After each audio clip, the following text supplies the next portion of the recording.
Kamusta mga kababayan? Party na ba sa Malacanang? O baka naman despedida? Si Undersecretary Claire Castro, Palace Press Officer, naghain na ng courtesy resignation. Pero teka, tatanggapin kaya ito ni Acting PCO Secretary Dave Gomez? O isa na namang drama sa politika na puro script, walang aksyon?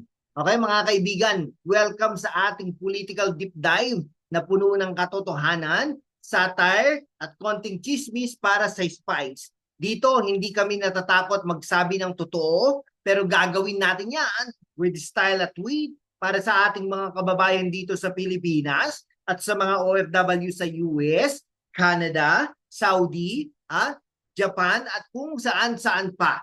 Ngayon, pag-usapan natin ang mainit na balita, ang courtesy resignation ni Claire Castro, ano ang backstory, bakit biglang nag-resign, at bakit parang soap opera na naman ang Philippine politics. Okay, bago natin simulan mga katropa, goal natin 100,000 subscribers. Kaya i-hit na ang subscribe button, i-like, i-comment, at i-share sa mga kaibigan mo sa Quezon City, Davao, Riyadh, Dubai, Toronto, at kahit saan. Kung gusto mong suportahan ang content natin, magpadala ng super thanks please para mas marami pa tayong may papakita sa mundo. Let's make Philippine politics understandable, engaging, at masaya kahit para sa mga kababayan natin sa abroad.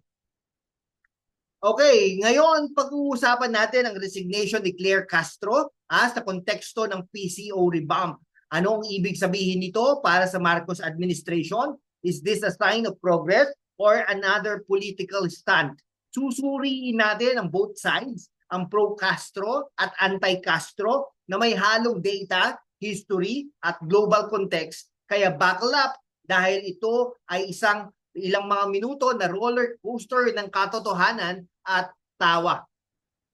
Isang araw sa Malacanang, naglabas ng memo si Acting PCO Secretary Dave Gomez. Lahat ng political appointees, mag-resign na kayo by July 18, At boom, narinig natin ang balita. Si Claire Castro, ang Palace Press Officer na lagi nasa spotlight, sumunod sa utos at naghain ng courtesy resignation. Pero teka, bakit kailangan mag-resign? Ano ang nangyayari sa PCO? Ayon sa mga ulat, ang courtesy resignation ay bahagi ng isang performance audit na inutos ni Gomez para i-revamp ang PCO. Pero let's be real, ang courtesy resignation ba talaga ay voluntaryo? O parang sinabihan ka ng boss mo na mag-resign ka na, pero kunwari ikaw ang may gusto. Si Castro, bilang undersecretary, ay isa sa mga hinintay natin kung tatanggapin ang resignation o hindi.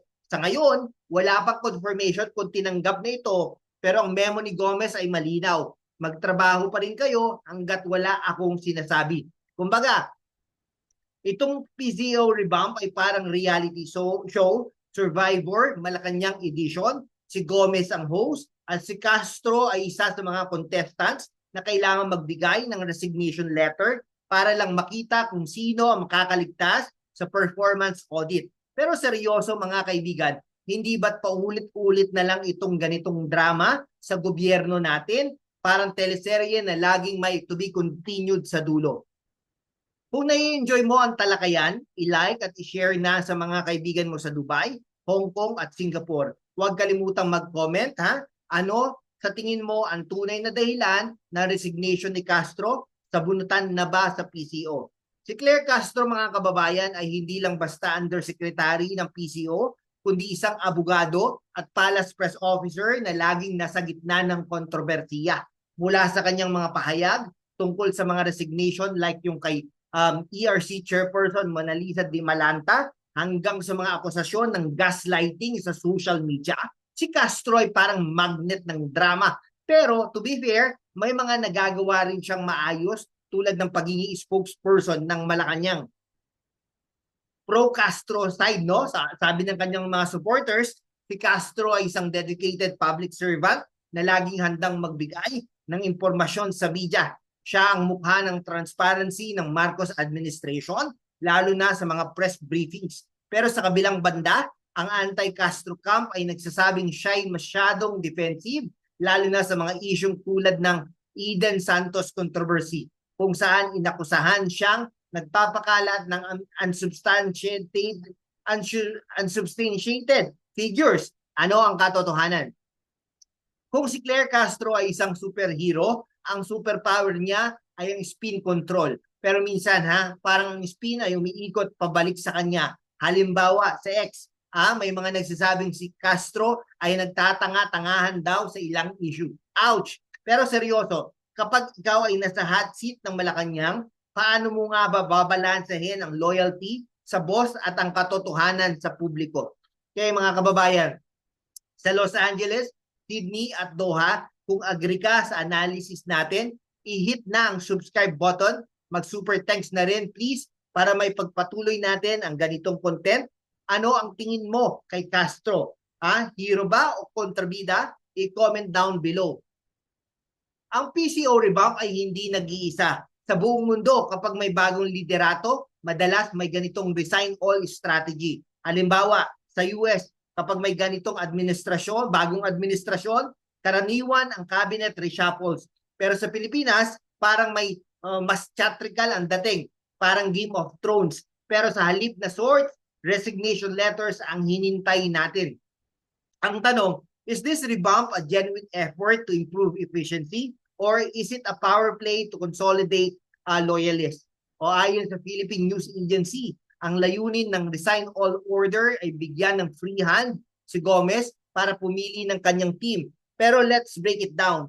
Ang PCO ang responsable sa komunikasyon ng gobyerno. Kung magulo ang PCO, magulo rin ang mensahe ng Marcos administration. Si Castro bilang press officer ay nasa gitna ng information war na ito. Kung tatanggapin ang kanyang resignation, sino ang papalit at paano ito makakaapekto sa transparency ng gobyerno? Kung ang PCO isang banda, si Gomez ang bagong manager na nagsasabing lahat kayo mag-audition ulit. Pero si Castro parang lead singer na laging nasa spotlight. Kung aalis siya, sino ang kakanta ng transparency song? At teka, bakit parang ang resignation na ito ay parang group project sa school, lahat kailangan magpasa ng papel pero walang sigurado kung sino ang makakapasa? O para sa mga kababayan natin sa London, Singapore at Abu Dhabi, i-share ang video na ito sa WhatsApp groups nyo. Mag-comment kayo, anong mas mahalaga, loyalty sa boss o transparency sa publiko. Hanggang ngayon, wala pang final word kung tatanggapin ang resignation ni Castro. Ayon sa memo ni Gomez, kailangan pa rin magtrabaho ang mga nag-resign hanggang may desisyon. Pero let's look at history. Nung nakaraang buwan, 17 na PCO officials ang tinanggap ang resignation, kabilang na si Senior Undersecretary Ana Puod. Posible bang bahagi ito ng mas malaking shake-up sa Marcos administration? At bakit ngayon, ilang araw bago ang State of the Nation address? Nakakapagtaka, di po ba?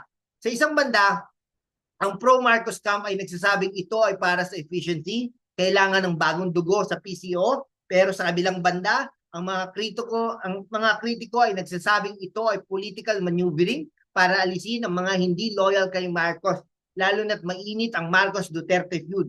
Si Castro bilang press officer ay nasa gitna ng mga ganitong tensyon. Is she a casualty of politics or is this her exit strategy?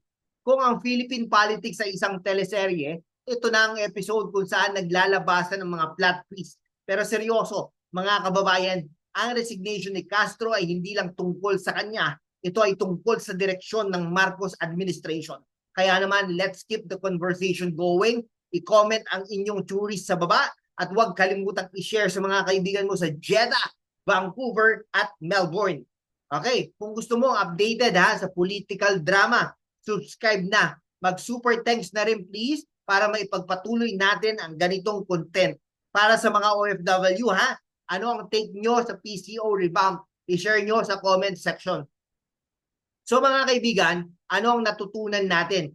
Si Claire Castro ay naghain ng courtesy resignation bilang bahagi ng PCO revamp. Pero hindi pa malinaw kung tatanggapin ito. Sa likod ng mga balitang ito, nakikita natin ang mas malaking larawan. ang struggle for power, transparency at efficiency sa Marcos administration. Ang PCO bilang boses ng gobyerno ay nasa gitna ng political storm na ito. Ano ang susunod? Abangan natin. Sa Philippine politics mga kaibigan, parang laging may plot twist. Pero bilang mga Pilipino, dito man sa Quezon City, Davao o Dubai, no, at Toronto, kailangan nating manatiling critical at updated. Ang katotohanan ay hindi libre. Kailangan natin itong hanapin. Kaya naman, let's keep questioning, keep discussing, at keep supporting transparent governance. Okay, mga kababayan ha? Okay, mga kababayan, tulungan natin ang itong channel na ito, #WalkWithLand, na maabot ang 100,000 subscribers. I-hit ang subscribe button, i-like at i-share sa mga kaibigan mo sa Hong Kong, Singapore at New York ha. At mag-comment na rin anong susunod na political drama sa Pilipinas. At kung kaya mo, mag-super thanks na rin please ha, para mas marami pa tayong makover na ganito. Salamat sa panonood at hanggang sa susunod na episode. Para sa mga kababayan natin sa Riyadh, Sydney at London, stay tuned sa susunod nating political deep dive. Mag-iingat kayo lagi mga kaibigan at huwag kalimutang i-check ang katotohanan bago maniwala sa chismis. Paalam at see you next time around. Mabuhay ang Pilipinas!